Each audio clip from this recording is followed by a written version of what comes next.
नमस्कार.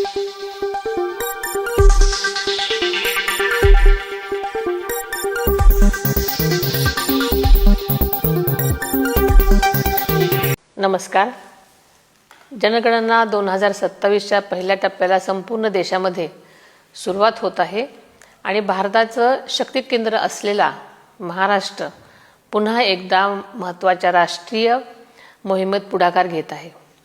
मला हे जाहीर करताना आनंद होत आहे की राज्यातील जनतेसाठी स्वगणना वेब पोर्टल 1 ते 15 मे 2026 पर्यंत अधिकृतपणे उपलब्ध असेल. महाराष्ट्रातील प्रत्येक कुटुंबाला या विशेष डिजिटल उपक्रमाचा भाग होण्याची संधी आहे. यामध्ये आपण सर्वांनी सहभागी व्हावं असं मी आपल्या सर्वांना आवाहन करते. se.census.gov.in या संकेतस्थळाला भेट देऊन आपण आपल्या घरून आपल्या सोयीनुसार इतर कोणत्याही ठिकाणाहून आपली माहिती नोंदवू शकता. लक्षात ठेवा, जनगणना ही केवळ एक मोजणी नसून ती आपल्यासाठी उत्तम शाळा, दवाखाने, रस्ते आणि कल्याणकारी योजनांची अंमलबजावणी सुनिश्चित करते.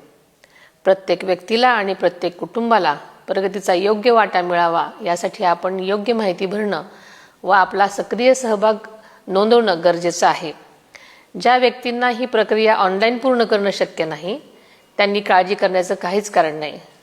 जनगणना प्रगणक 16 मे ते 14 जून 2026 या 30 दिवसांच्या कालावधीत तुमच्या घरी भेट देतील.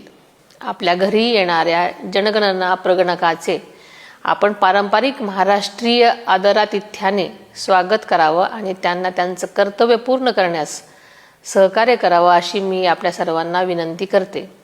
आपण दिलेली प्रत्येक माहिती अत्यंत गोपनीय असून ती कायद्याने सुरक्षित आहे. तिचा वापर केवळ आपल्याच राज्याच्या नियोजनासाठी आणि विकासासाठीच केला जाईल. हे पोर्टल आता कार्यान्वित झालं आहे. चला, राष्ट्रीय मोहिमेत आपली एकजुटता सिद्ध करूयात. आज दिलेली काही मिनिटं महाराष्ट्राची पुढील 10 वर्षाची प्रगती सुरक्षित करतील. आपली जनगणना, आपला विकास. जय हिंद, जय महाराष्ट्र.